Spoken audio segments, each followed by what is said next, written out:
OCEAV Notícias da última semana de julho do ano de 2020, o ano da pandemia Covid-19, inesquecível.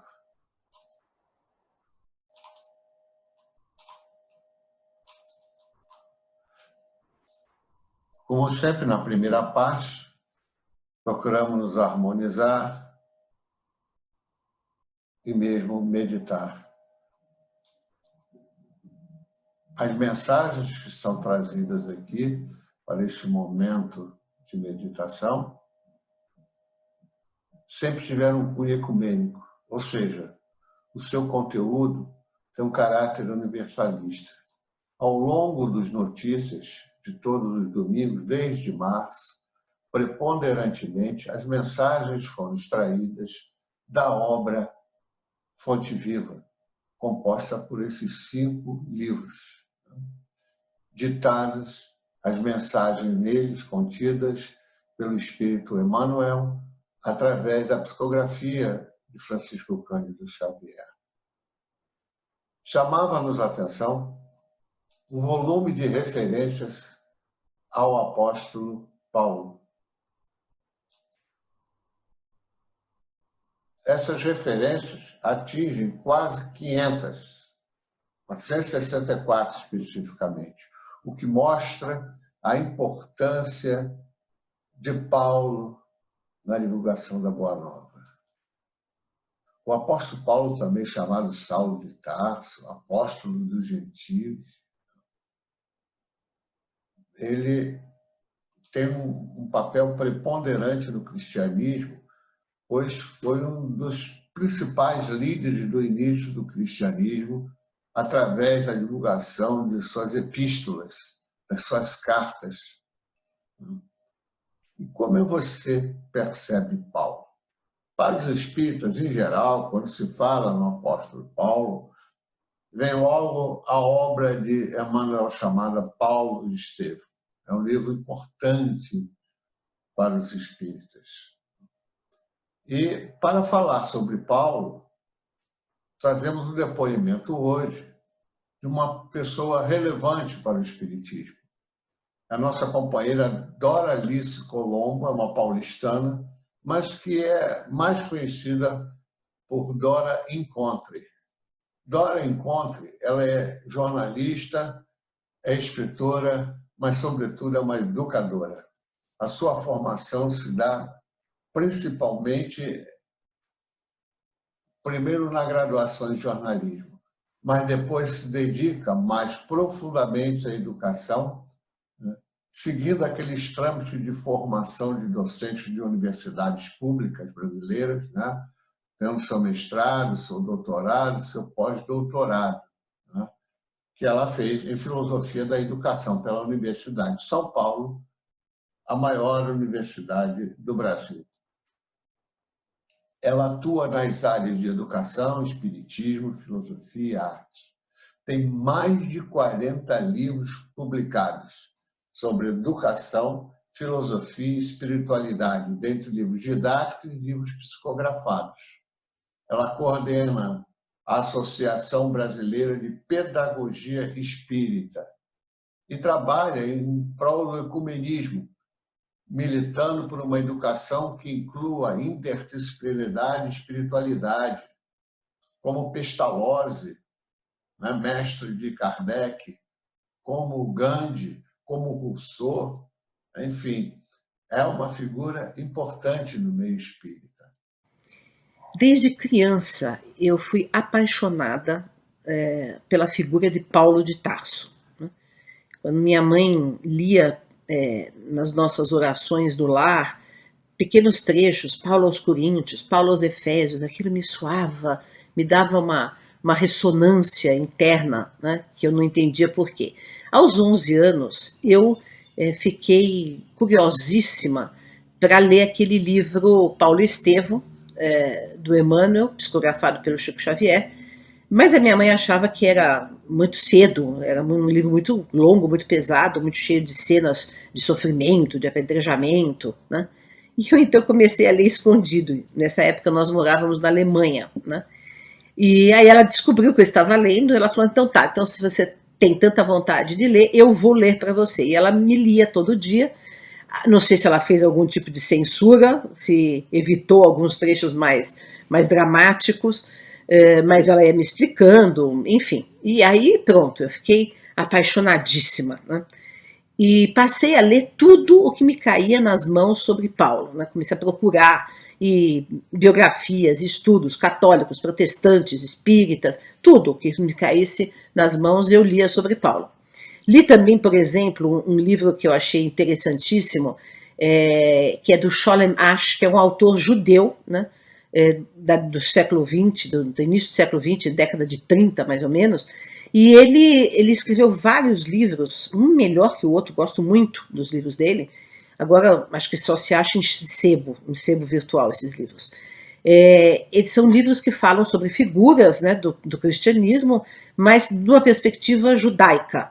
Então tem o apóstolo, que fala de Paulo, tem o Nazareno, que fala de Jesus, tem Maria, Miriam, que fala de Maria, e são livros muito bonitos, muito bem escritos literariamente, mas também tem um contexto histórico muito bem retratado. A gente é transportado para a época, muita precisão histórica dos costumes, dos hábitos, do que era a época, de como se comportavam os judeus, de como se comportavam os romanos, como que era a religião pagã, enfim, é muito, muito interessante.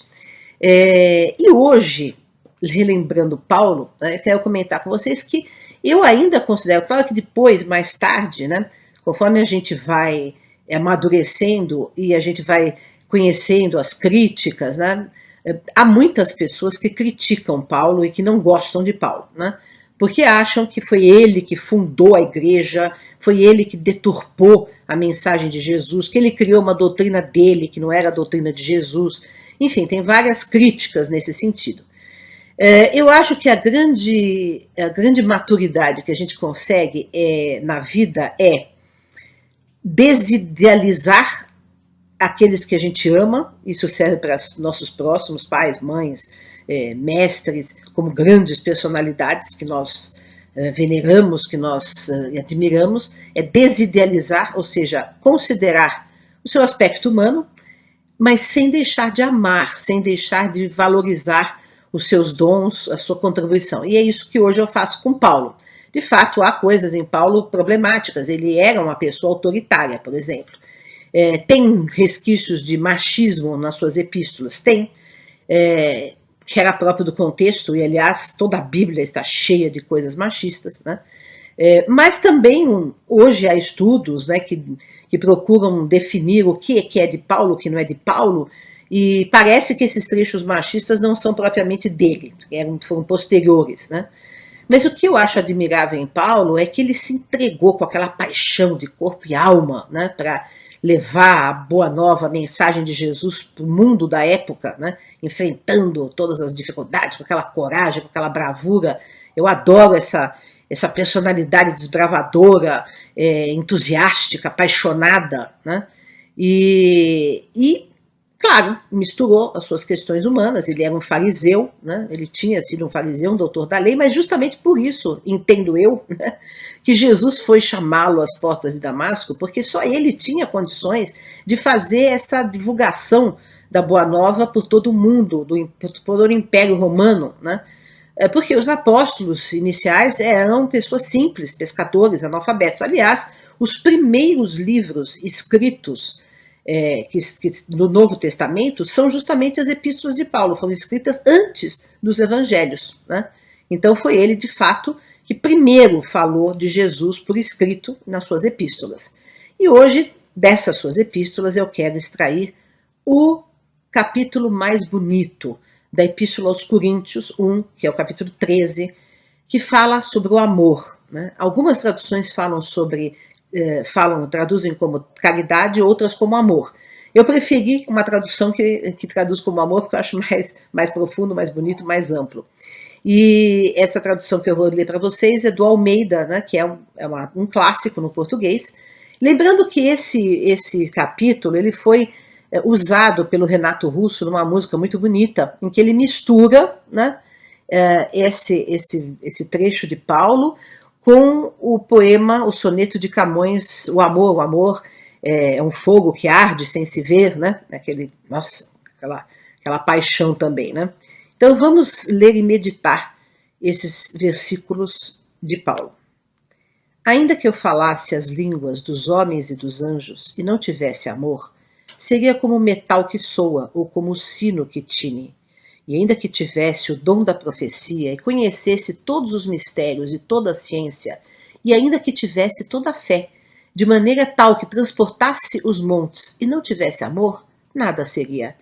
E ainda que distribuísse toda a minha fortuna para sustento dos pobres, e ainda que entregasse o meu corpo para ser queimado e não tivesse amor, nada disso me aproveitaria. O amor é sofredor, é benigno, o amor não é invejoso, o amor não trata com leviandade, não se ensoberbece, não se porta com indecência, não busca seus interesses, não se irrita, não suspeita mal, não folga com a injustiça, mas folga com a verdade. Tudo sofre, tudo crê, tudo espera, tudo suporta. O amor nunca falha, mas havendo profecias serão aniquiladas, havendo língua cessarão, havendo ciência desaparecerá, porque em parte conhecemos, em parte profetizamos, mas quando vier o que é perfeito, então o que é em parte será aniquilado. Quando era menino, falava como menino, sentia como menino, discorria como menino, mas logo que cheguei a ser homem, acabei com as coisas de menino. Porque agora vemos por espelho, em enigma, mas então veremos face a face. Agora conheço em parte, mas então conhecerei como também sou conhecido. Agora, pois, permanecem a fé, a esperança e o amor. Estes três, mas o maior destes é o amor. É de uma beleza incrível, né? Eu acho muito interessante, eu até enfatizei na hora que eu li, né? Que o amor não folga com a injustiça, mas folga com a verdade. Quer dizer, embora o amor seja muito superior à justiça, né? O amor não se compadece com a injustiça. Quando a gente ama o próximo, ama a humanidade, não nos conformamos com a injustiça, não aceitamos as injustiças do mundo, né? Isso é tão revolucionário.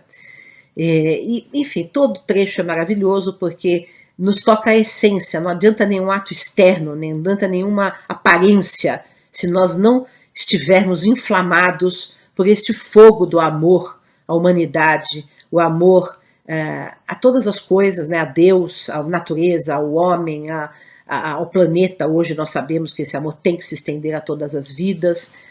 Então é de uma profundidade maravilhosa. No final eu acho muito interessante quando ele diz, né, que toda a ciência se aniquilará, as profecias passarão, porque aquilo que nós conhecemos hoje, até do ponto de vista científico, sabemos que são teorias provisórias. Olha só como ele estava adiantado da época de falar isso. A ciência passará, né? Porque, claro, o que conhecemos hoje é sempre em parte, o nosso conhecimento é sempre relativo, é sempre obscurecido. Agora, se pensarmos em termos de eternidade, né, aí sim, mais ainda, que é o que ele estava pensando, né, todo o nosso conhecimento é muito, muito imperfeito. Porém, ele diz, agora, o que nós podemos fazer, de fato, mais do que conhecer, mais do que ter ciência, profecia, é amar. Além de todo o conhecimento, além de todas as profecias, o amor fica para sempre. É algo que já nos é dado, já.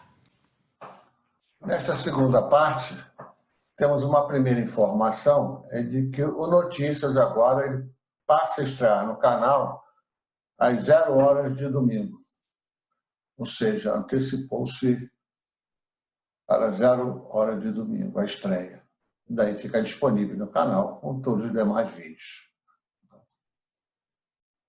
E como estamos hoje falando de Paulo, o apóstolo, vamos lembrar os companheiros espíritas e indicar para os companheiros não espíritas ou aqueles que estão se iniciando no estudo da doutrina espírita, quem quiser se aprofundar, conhecer detalhadamente a vida de Paulo e o seu papel importantíssimo no cristianismo, a gente tem algumas indicações. Ele está presente midiaticamente de várias formas. Na literatura, para nós espíritas, esse livro é quase que um roteiro, né? Paulo e Estevão, ditado pelo Espírito Emmanuel, através da psicografia de Francisco Cândido Xavier. Uma outra indicação é de Saulo a Paulo, da Dora Encontre, que foi a nossa companheira que fez os comentários na primeira parte desse Notícias. O legado de Paulo de Tarso é uma outra indicação, o legado de Paulo de Tarso ao cristianismo redivivo. Nosso companheiro espírita Alírio de Cerqueira Filho.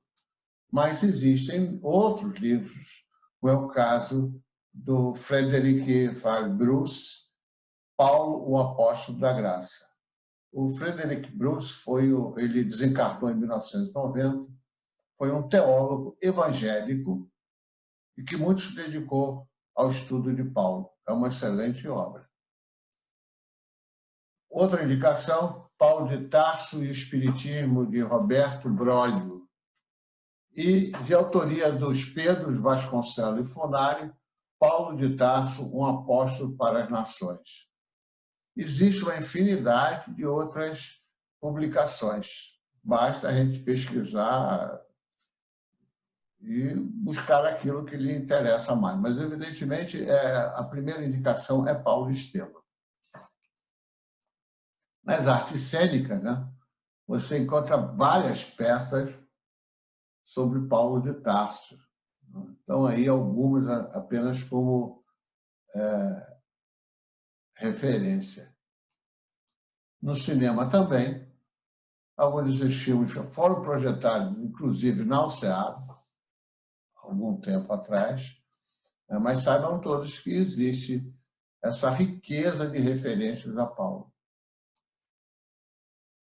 E já que falamos de cinema, vamos lembrar que estamos no mês de agosto e toda segunda, sexta-feira do mês, às 20 horas, aqui no canal estreia uma videopalestra ou um filme que relaciona as ciências do homem com a espiritualidade. No próximo dia 14 de agosto, uma sexta-feira, né, às 8 horas, vai estrear uma videopalestra intitulada O Homem Psicossomático. Falaremos mais dela próxima. Chegou o boletim informativo da UCEAB de agosto, fresquinho.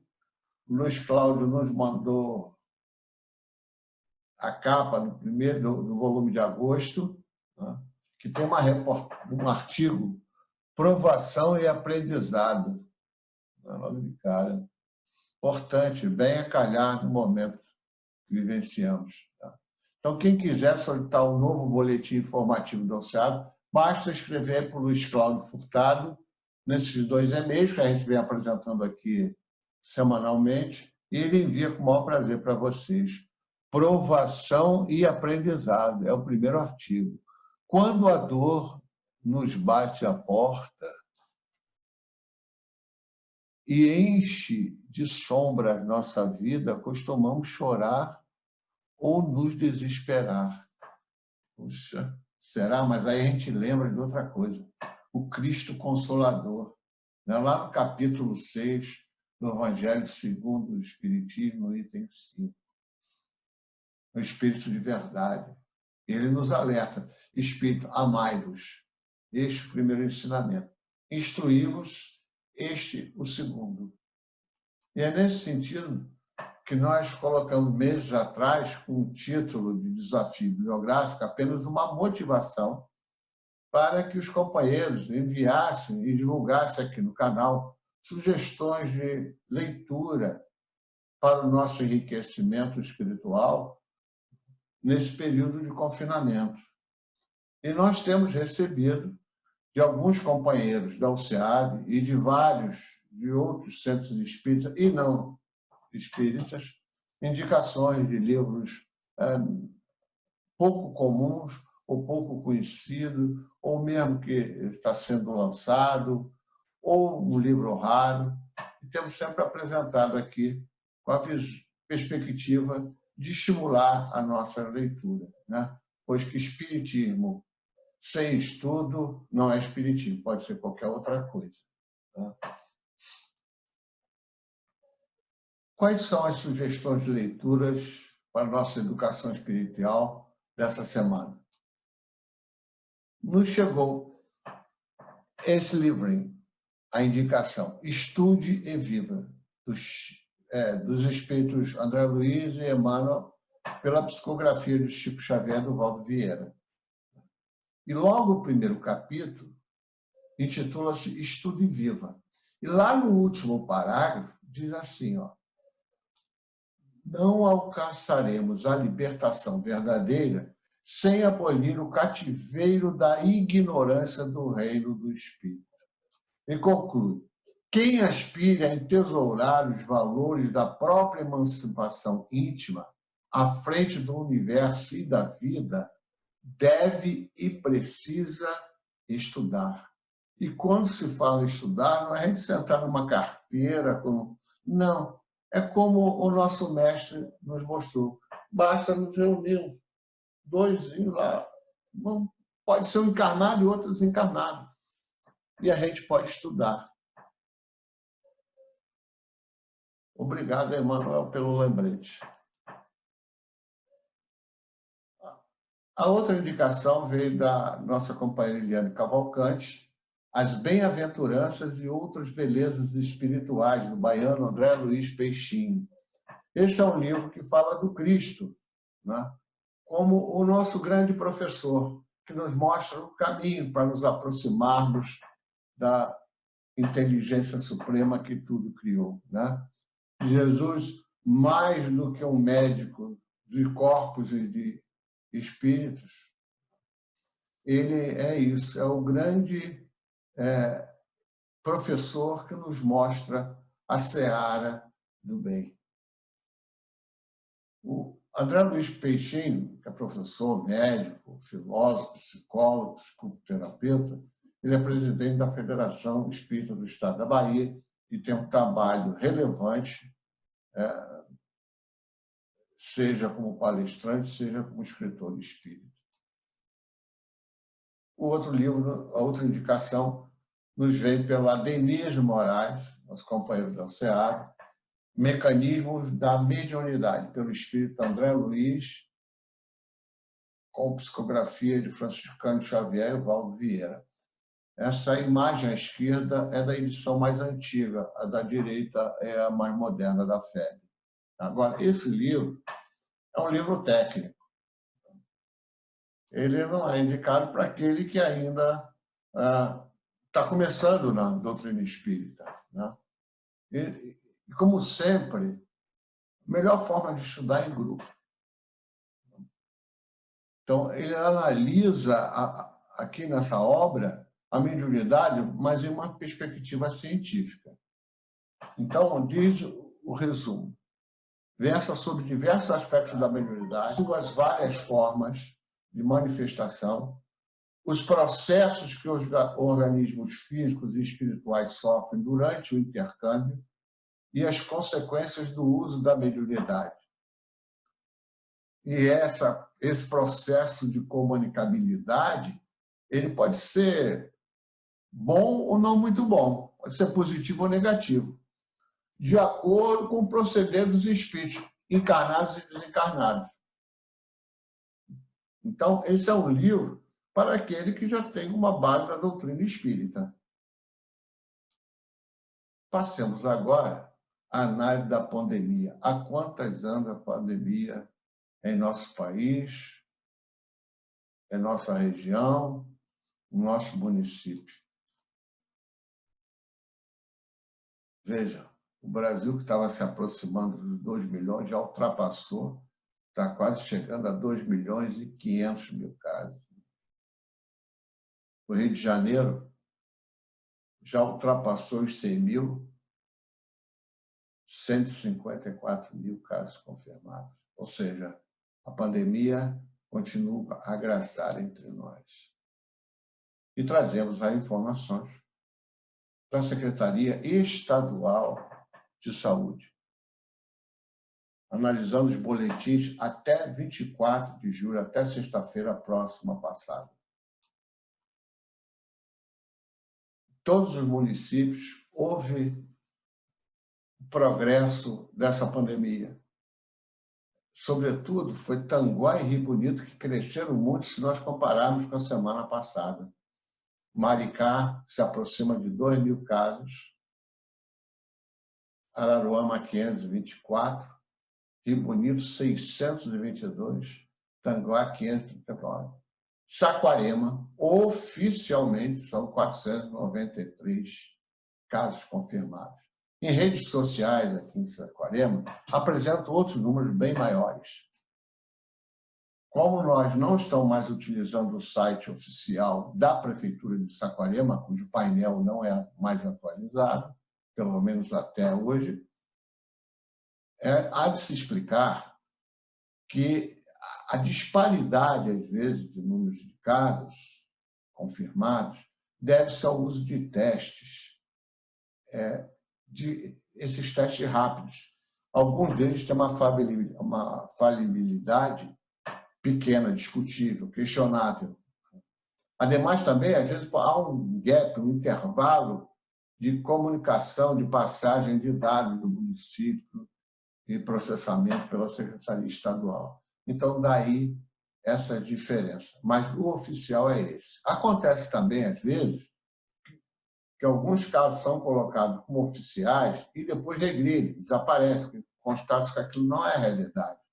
Então, consultando a tabela ao longo da semana, a gente vê que o município está com um número alto, aí no dia seguinte diminui, depois sobe mais, diminui. Ou seja, existem essas oscilações. Mas daí ser importante é aquela análise que nós fazemos semanalmente com o gráfico, porque ele vai nos mostrando a tendência, e isso é o mais importante. Na semana passada, nós tínhamos visto, vocês repararem aqui nessa parte do dia 17, 16, 15, a tendência era de estabilidade. Olha.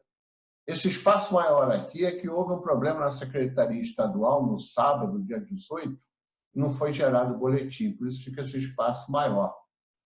Mas veja que parecia que haveria uma estabilidade, ficamos até otimistas, mas verifica-se nessa semana uma ascensão da tendência. A tendência é aumentar o número de casos, infelizmente.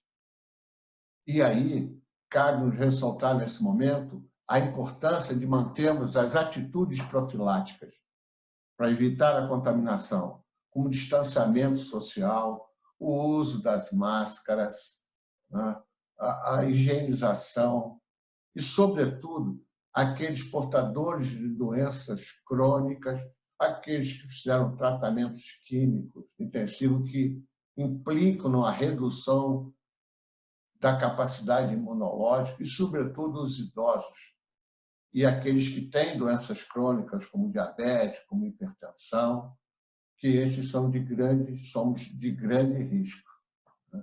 Então, para esses, a única atitude correta nesse momento é o confinamento.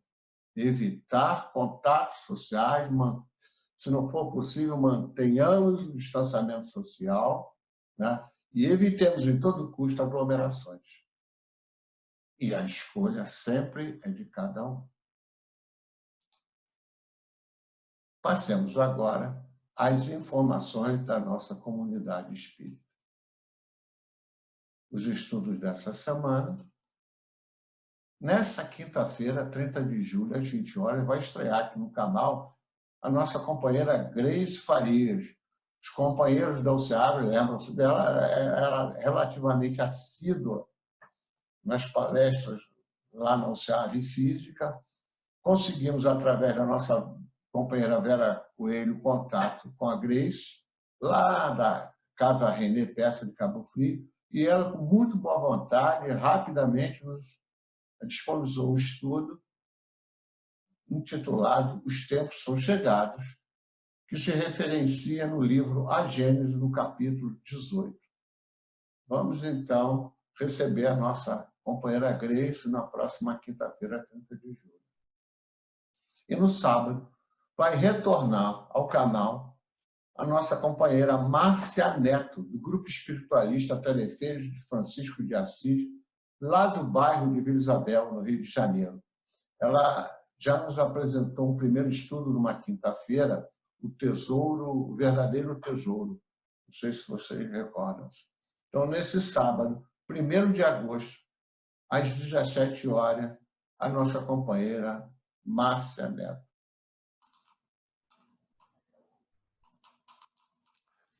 De informações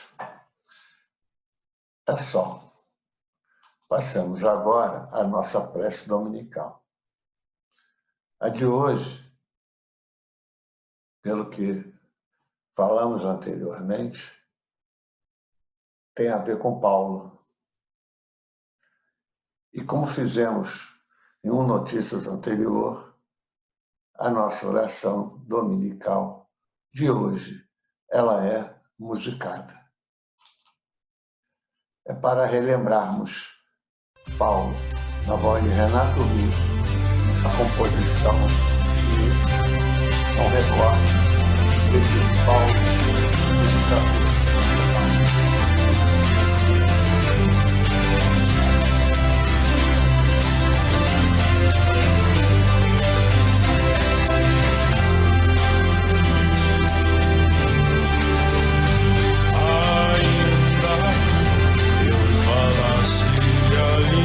Dos homens e falasse a língua dos anjos, sem amor eu nada seria.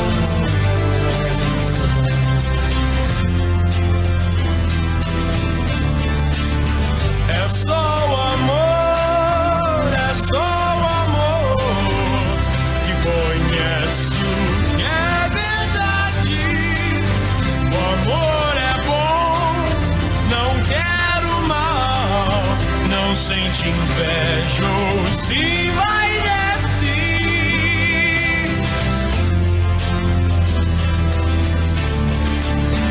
O amor é um fogo que arde sem se ver, é ferida que dói e não se sente, é um contentamento descontente, é dor que desatina sem doer.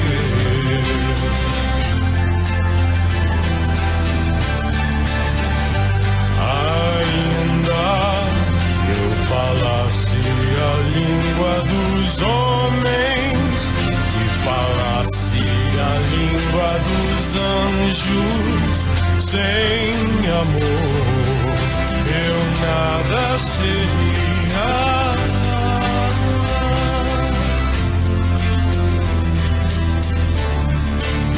É o não querer mais que bem querer, é solitário andar por entre a gente, é o não contentar-se de contente, é cuidar que se ganha em se perder, é o estar-se preso por vontade, é servir a quem vence o vencedor, é um ter com quem nos mata, lealdade, tão contrário a si, é o mesmo amor. Estou acordado e todos dormem, todos dormem, todos dormem. Agora vejo em parte, mas então veremos face a face. É só o amor, é só o amor que conhece o que é verdade. Ainda que eu falasse a língua dos homens e falasse a língua dos anjos, sem amor eu nada seria.